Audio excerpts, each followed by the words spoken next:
Hello, Brittany Anderson here with an extra special guest today. I have with me Mr. Robert Peterson. And before we welcome him, I'm going to give just a little bit of background on who he is, who he serves, and the massive value that he brings to the world. So Robert is the co-founder and president of AV2L Consulting. They founded AV2L because they believe that human beings were created to take care of each other. If that is not a powerful statement, I don't know what is. They believe that we were meant to encourage one another and build each other up. He helps entrepreneurs make great connections and build meaningful relationships. With a lifelong passion of serving and helping people, he has taught and coached leaders in dozens of countries and has a unique ability to connect, excite, and impact his audience. Their coaching and training has helped leaders focused on strategy, leadership, influence, communication, relationships, and accountability, turning that A word into a positive, while connecting their passion and faith to tangible results. Robert is passionate about seeing his clients believe in themselves and achieve results they never thought possible. So, Robert, with all that being said, welcome to the show. Wow, Brittany, thank you so much. We need to just have you read that and put that video on our LinkedIn profile because that was amazing. Hey, I'm happy to help. I would love to do that for you. Oh my gosh. So Robert, I know we went through kind of the high level of, why you do what you do, kind of who you're serving now, but I'd love for you to share, like, who is Robert? What's your story? Kind of where'd you come from? What was the path that led you to this point? Whew. All right. Well, so I guess it started after raised in Colorado, joined the Marine Corps right out of high school.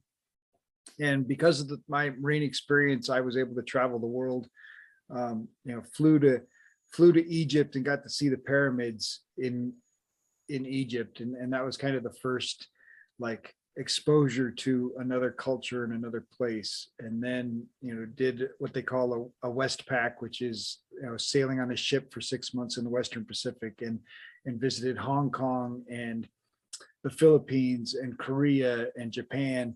And then actually got all the way down to Australia and spent 2 weeks in Australia. And just that exposure to the world opened up my eyes and to the possibilities.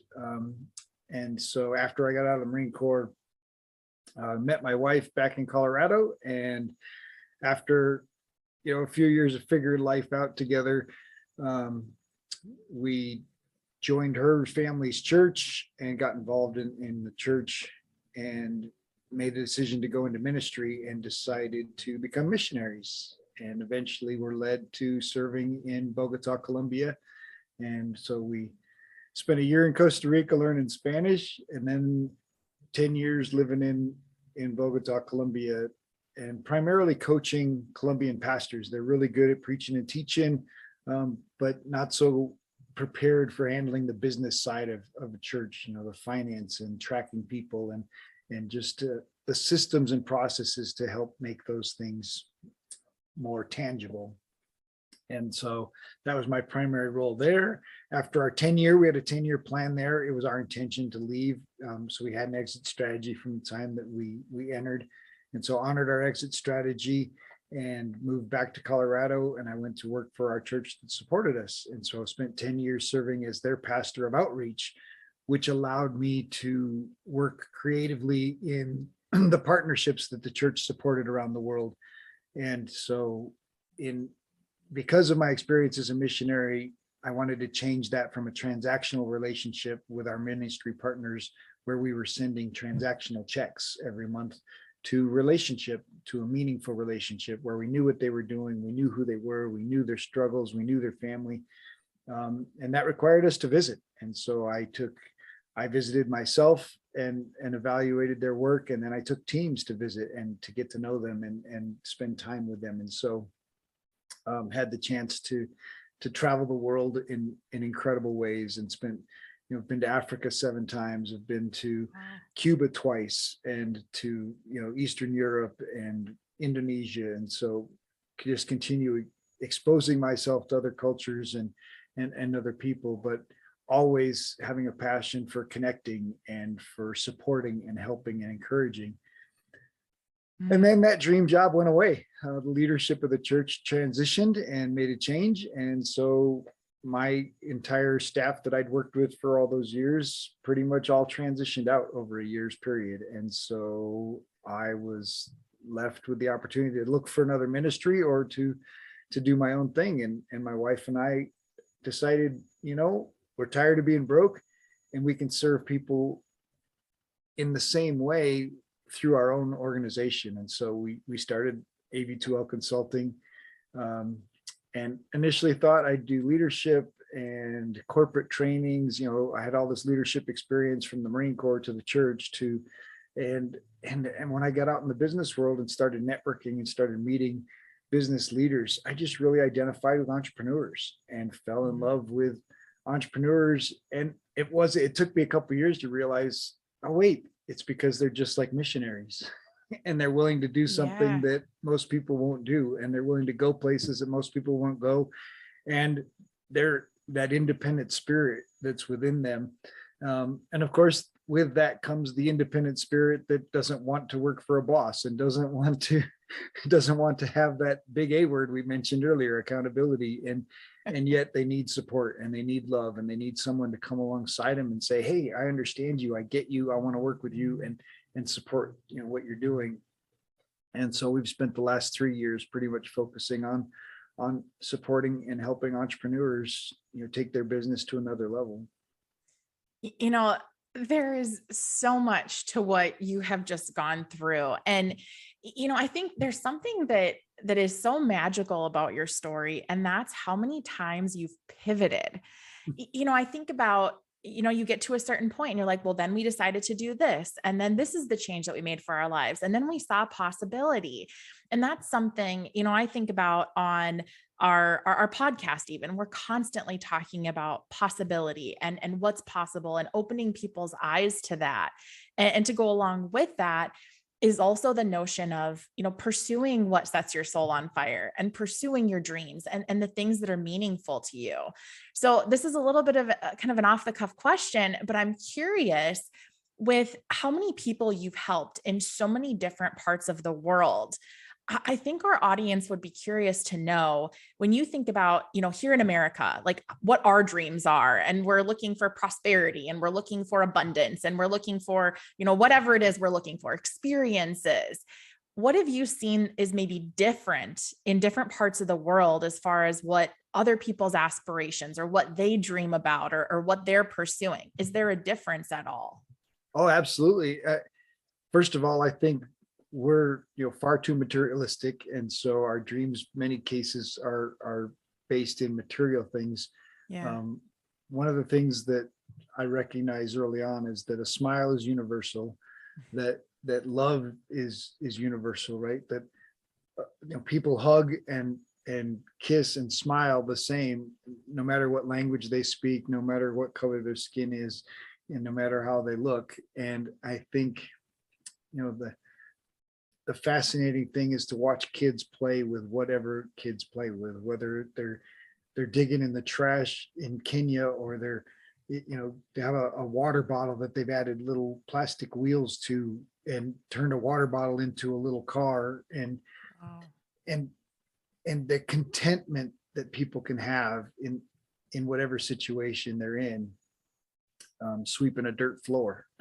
And, to us, it doesn't make any sense to sweep a dirt floor. And yet that's perfectly normal for what they're living in. So yeah, I think, for some, the dreams around, their family and around, but I think everybody, when they're allowed to dream, has a dream that makes an impact, has a something inside of them that can change other people's lives. And whether that impact is for, the 4 people in their family or for their kids, I think a big, maybe more so in developing nations in like second level, like Colombia was, a huge, large city and lots of opportunity, but the majority of families had dreams for their children.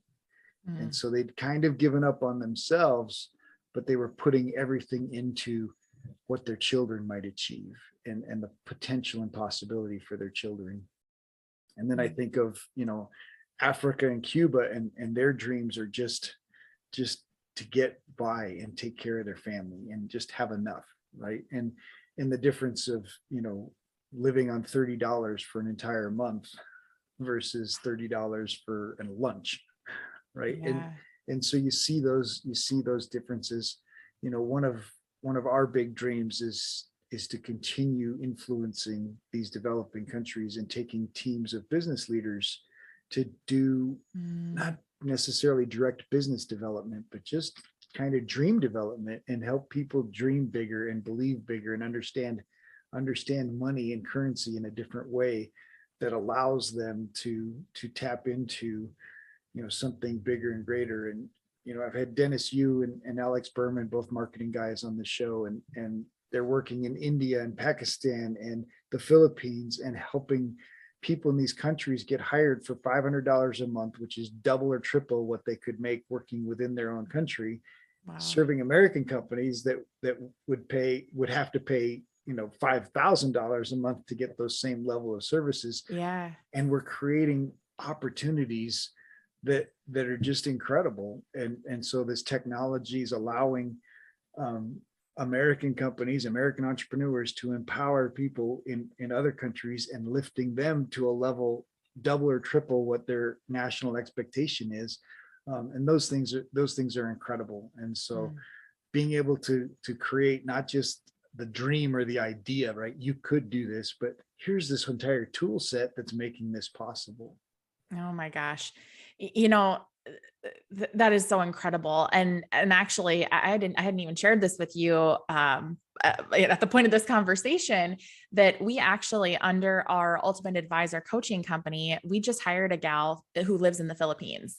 And it's that exact situation where she's amazing and she's brilliant and she has so much talent. And even the whole interview process of like her shooting a video of herself and following everything to a T, and what she's been able to accomplish even in the short period of time we've had her up to this point has been amazing. And we know that it's creating possibility for her and also helping us get a heck of a lot more done that, the squirrely entrepreneurs can't focus on. So it's so beautiful. And I love what you're talking about there too, and helping people.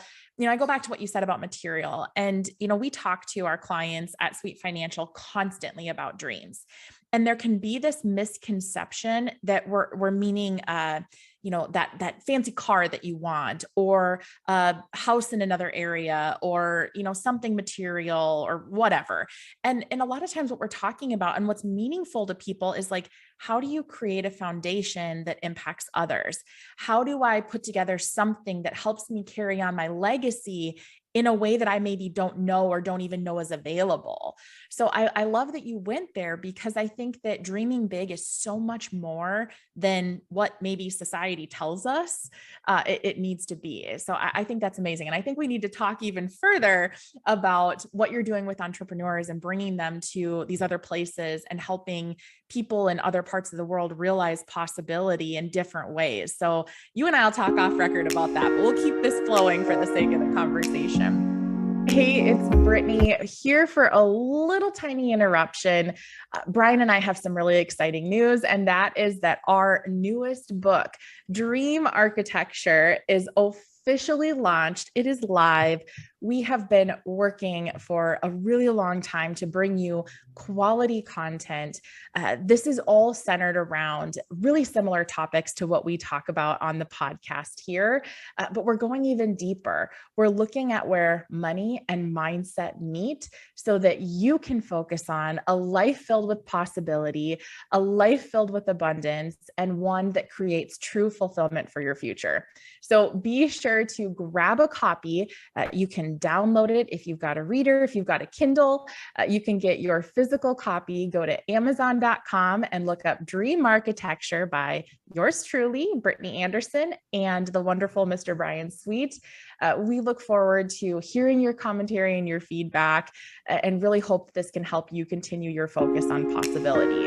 Now we'll get right back into the episode. So Robert, after having worked with, so many entrepreneurs, especially over the last few years, where is one area of their life that you see people getting stuck in the most? Like, where are they getting in their own way? Well, I mean, I think it's always the voice in our head and the stories we tell ourselves, and allowing our fear of other people, our fear of what other people think of us.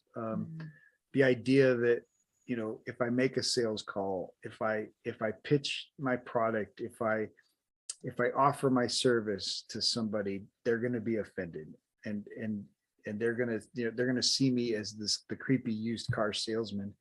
And the truth is, we get so caught up in this idea of price versus value, and value is based on impact, right? And so, I mean, obviously you're a financial advisor. So if I were going to give you $10,000, would you pay me 1,000? Yes. And so that's value, right?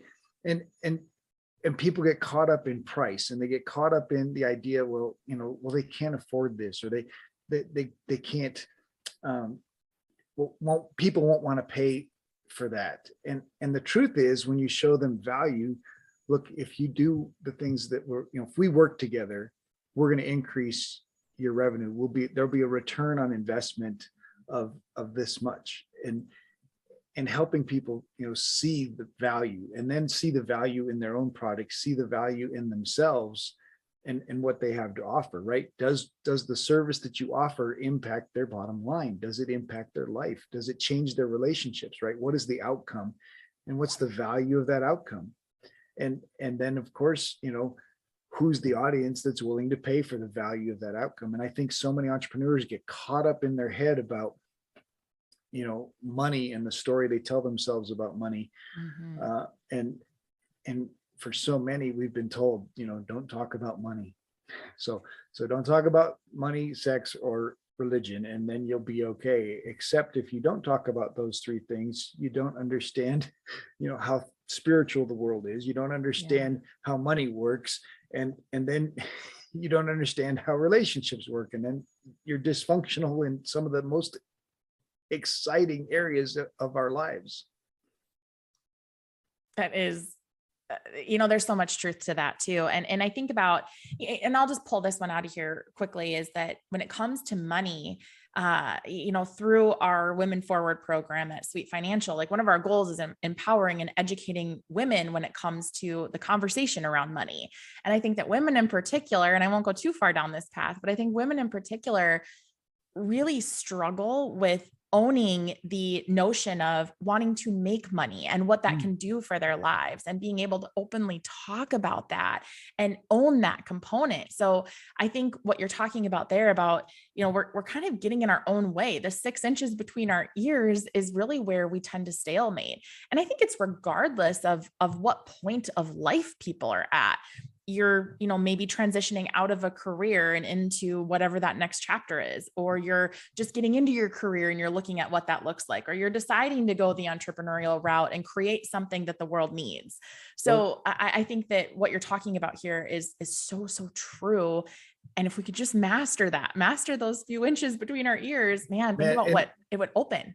Yes. Well, and just the idea, let's just look at some of the situations in our culture right now about inequality in pay. Well, what were we told? You can't talk about your salary. You can't talk about what you're getting paid. And so the woman sitting next to the man doing the same exact job is getting paid 15% less. Why? Because they were told they couldn't talk about it. Right. The neighborhood across the street that's actually in a lower economic area is paying higher interest rates, is paying higher fees, because they've been told they can't talk about it, and they don't talk to their neighbors about money. But you know what the wealthy do? They talk about their deals. They talk about the rates they're using, and typically they talk about the interest rate they're getting, not the interest rate they're paying. Yeah. and they have a different understanding of money, whereas so many have been taught and raised and spent all their time thinking money is the end game. that you have to do all this. You're working for money. You're getting paid by the hour, and the end game is to get the money. No, the end game is what you can do with the money, and put the money to work. And then you think about money in a different way when you're putting money to work, rather than collecting money and gathering money and hoarding money because the money's the thing to hold on to. And that's where the difference between the material and the impact, it becomes so powerful, is because when you put money to work, you can make impact. You can change lives. You can do, even if you're investing in real estate, you can be investing in real estate and creating low income housing opportunities. You can be, investing in businesses to create business opportunities. And then of course, investing in people and creating opportunities. And so many of those things are putting money to work and getting you a return, but getting a win for the people that are using the money as well. And there's so much out there. The women's side of things is just crazy, right? We've created a culture where it's, the stay-at-home mom thing was a great idea, and everything, the idea of being such a good mom that way. The challenge is that we've created this entire group of women who are unprepared for the workplace, and they're either slaves to the man because they're stuck and they're afraid they can't leave a situation that they may want to get out of, and they're not prepared to get into the workplace, or they've been out of the workplace for 20 years. They've been left by their husband. Their kids are ready to move out, and now they have to enter the workplace at an entry level because they have their resume has mom on it. And not that mom's not an incredible thing, an incredible organizer and all the things that come with that. But the truth of the workplace is we've separated them from it for so long that now they're not prepared. And I think it's weakened their position in many ways unfairly. Yeah. And I think you hit the nail on the head there. And I think honestly, if you think about the notion of identity, like that's the word that kept going through my head as you're talking there, is that, there's so many points, and be it, the woman who's been the mom and the homemaker and the caretaker for so long, all of a sudden now she's needing to get into the workforce for whatever reason, or wanting to and hungry for it and want something different. It's like this shift in identity. And I think that that's a challenge that people have. Let's even step outside of the demographic we're talking about here and look at, people who are retiring. Like, let's just use that. Your identity is tied to everything that you've been up to this point. And now all of a sudden there's this reshaping. Same thing with, empty nest. It's like you have people that are in the mode of, work, run your kids everywhere. That's kind of what you were tied to. That's who you were. That's who you've been. And all of a sudden now kids are gone and you're like, oh, my husband and I have to talk to each other now. Or we have to have conversations that aren't about the kids. Like, what do we do here? So I think there's so many different pivotal points in life where that reshaping of identity happens. And I think that is a struggle for so many. So Robert, I want to kind of use that topic of struggle to pivot a little bit here. You've talked about like challenges you've seen outside of yourself, like things that you've encountered in different countries and where people are living off of $30 a month and whatever that is. So I would love to know that out of all of your experience, things that you've encountered, seen, have happened, what is one of your biggest life lessons? Like, what is something that really kind of shook you that you've overcome and that's actually served you now? I think it's the voice in your head, right? The stories that you tell yourself. Yeah. And so being able to recognize that, hey, I'm in control of that voice and I get to dictate the stories, right? It's so easy to get caught up in the drama. And obviously our news cycle loves drama. Social media loves drama. And I think people feel like they're obligated to live in the drama. And so you can get caught up in this emotional drama of the world and be completely overwhelmed. Yeah. Obviously there's a ton going on in the world, right? We're at the end of a pandemic. It sounds like another pandemic might be starting, or epidemic of some sort.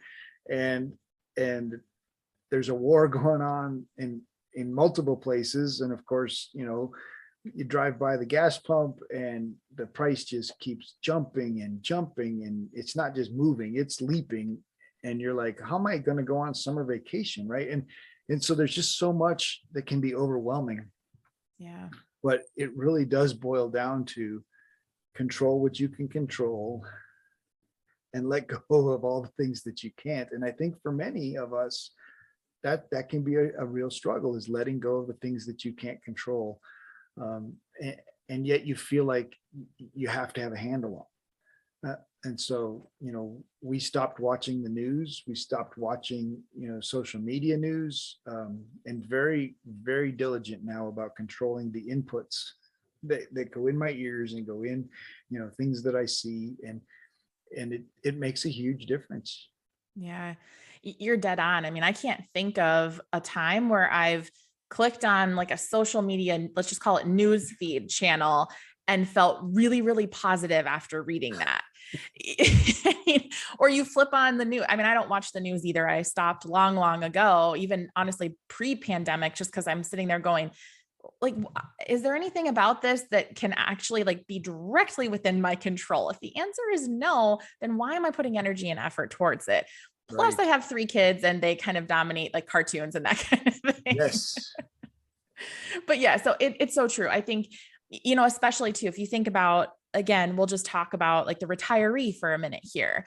You go from having something to wake up to every day. Maybe you've been running a business and you've known that you had to get up, you go to work and you have a team to run and a product or service to put out into the world and clients to serve and all of that. And then all of a sudden you wake up one day and you're like, well, I don't have all of that anymore. So I have to find things to fill my time. And I think that with how noisy the media environment is, it can be really, really easy to fall into that. I mean, I consider myself a very positive, pretty darn disciplined individual. And there are times where I still find myself scrolling through a news feed and I'm like, why am I doing this to myself? I know it's bad. So on the lines of finding positive things to put into your brain, I want you to talk about your podcast, because what people don't know is we're about to shift gears here pretty soon, and you're going to interview me on your podcast. And I just want you to lay the foundation of what's the message? How does it help people? Who does it serve? Here's your chance to kind of get on the totem pole of that. Woohoo. Yeah. So I actually started the podcast because I coach entrepreneurs, and there were influencers that I felt like, man, I think my clients would love to hear from these people and learn from them, or have the opportunity to ask them questions. And so I really started the podcast because it's a door opener. Like, there's people that I've had on the show that if I called and asked them for a 1-hour interview, even on the phone, they'd say no. Or, hey, would you drop in on my Zoom call with my group? And they'd be like, no, and yet I could call them and ask them, hey, I've got this podcast. Oh yeah, I'd love to come on and have a conversation. And so the podcast has really just created this opportunity to connect my clients and my audience to influencers and voices that they want to hear from. And of course, for me, the little selfish side is the people that I want to meet and I want to hear from. And so that's been, really fun and exciting to get to keep up leveling and meeting new people. But the real part is that story, and sharing stories of people's journey, the story of how they've changed, how they talk to themselves, and how they've changed how they talk to others. So the majority of it is very positive and focused on, what worked in their world. And of course, if they're experts and successful, then, we try to find the things that they're expert and successful in and how they navigated that and can share that with others. And so it's just been really fun to share people's stories and find the tidbits and the success pieces of their story that other people, identify with and are going to hear. And, of course, your story is, super successful mom, and the impact of being a mom and running a business at the same time is, influencing your kids and trying to handle, cartoons in the midst of spreadsheets dancing through your head. So, those are experiences that not everybody has, but yet can identify with. Yeah.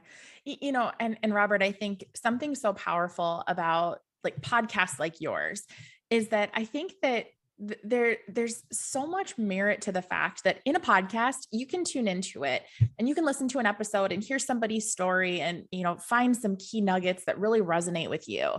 And then fast forward a couple months, you can actually go back to that exact same episode, listen to it again, and get 5 more things that you didn't catch the first time because it's not where your brain was focusing.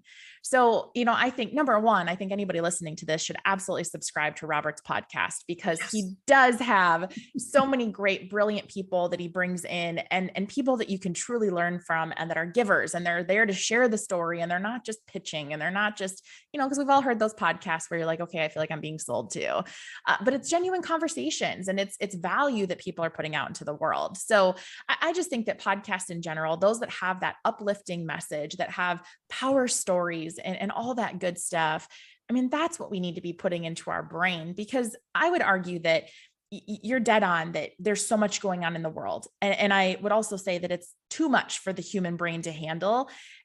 We have way too much access to too much information in a lot of ways.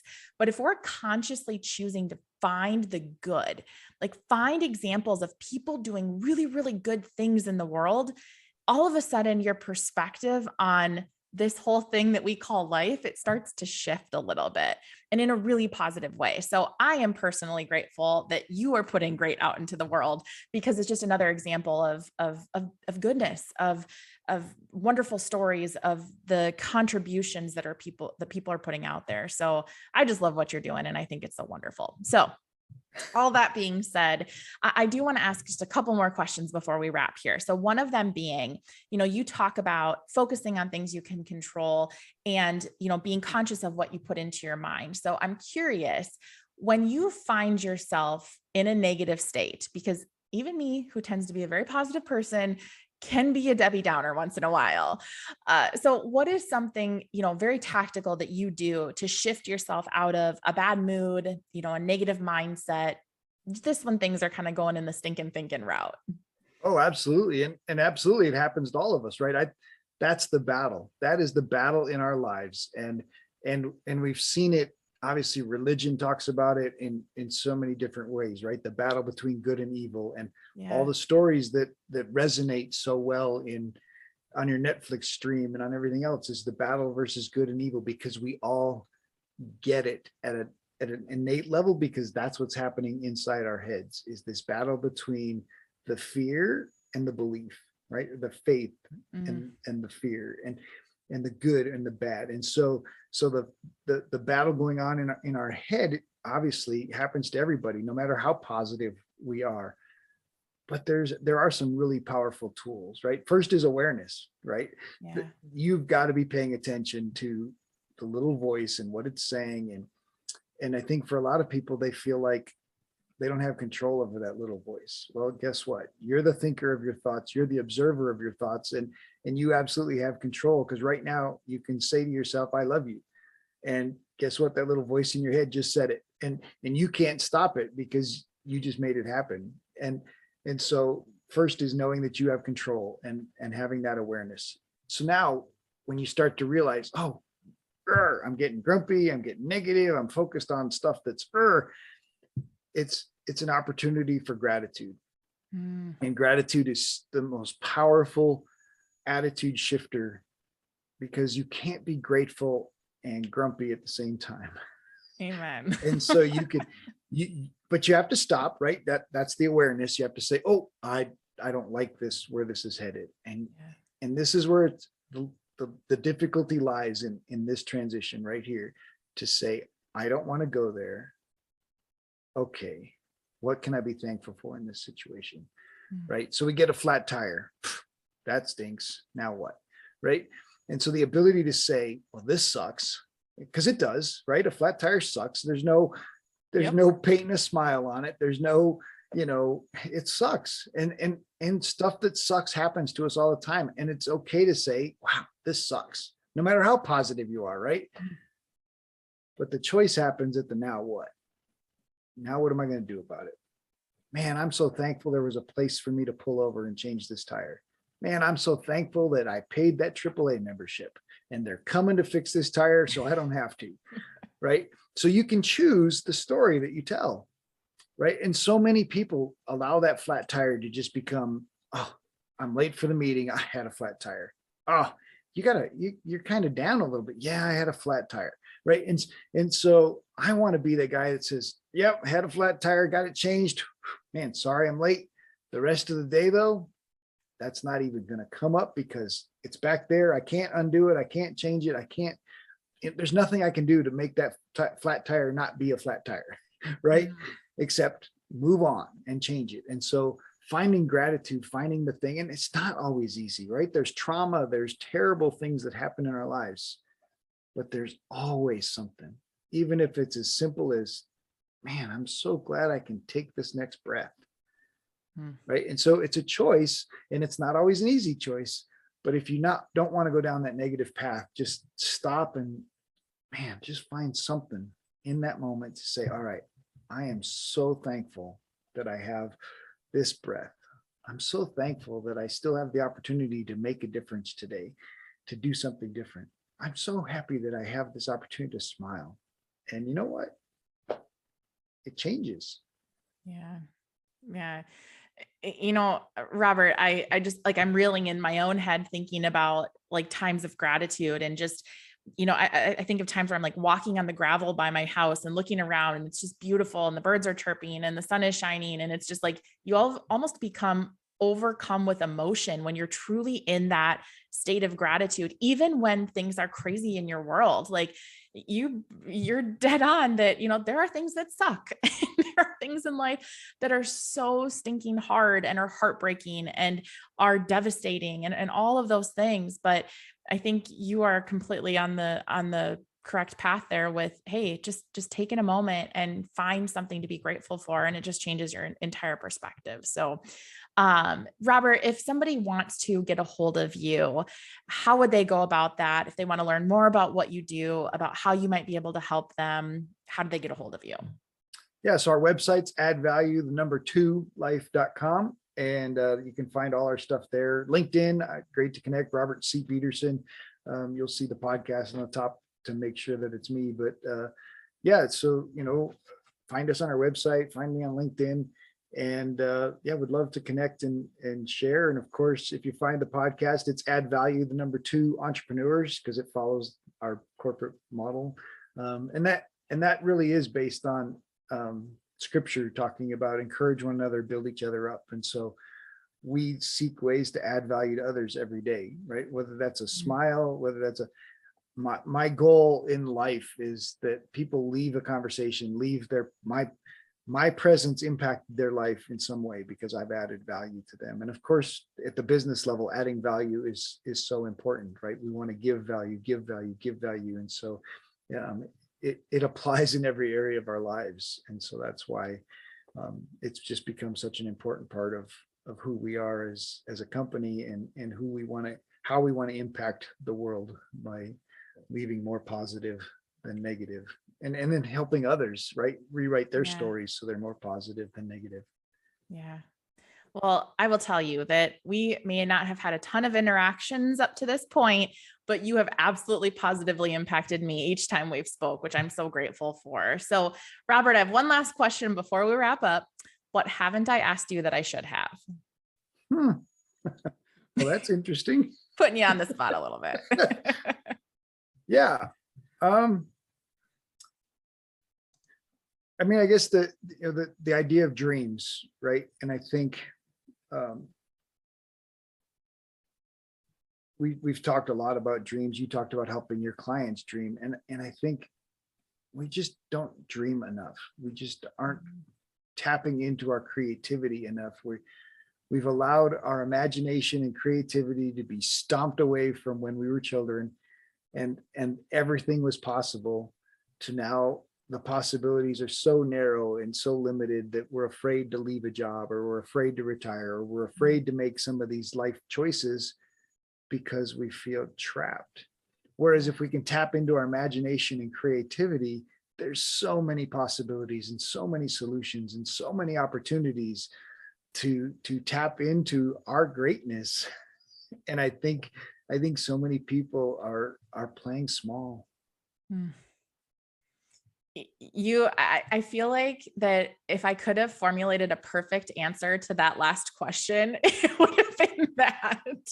And for our audience, Robert had no prompting on that. Like he did not get a chance to prepare at all for that particular question. So, Robert, I thank you so much. You continue to add so much value to the world. I can't wait to see all that you do and just see the lives that you continue to impact, because you can tell it comes from such a genuine state. So thank you for being our guest today. We so appreciate you. Well, thank you for having me. What a great opportunity and what great questions. Well, thank you. Well, that wraps up today's episode. We will catch you right back here next time.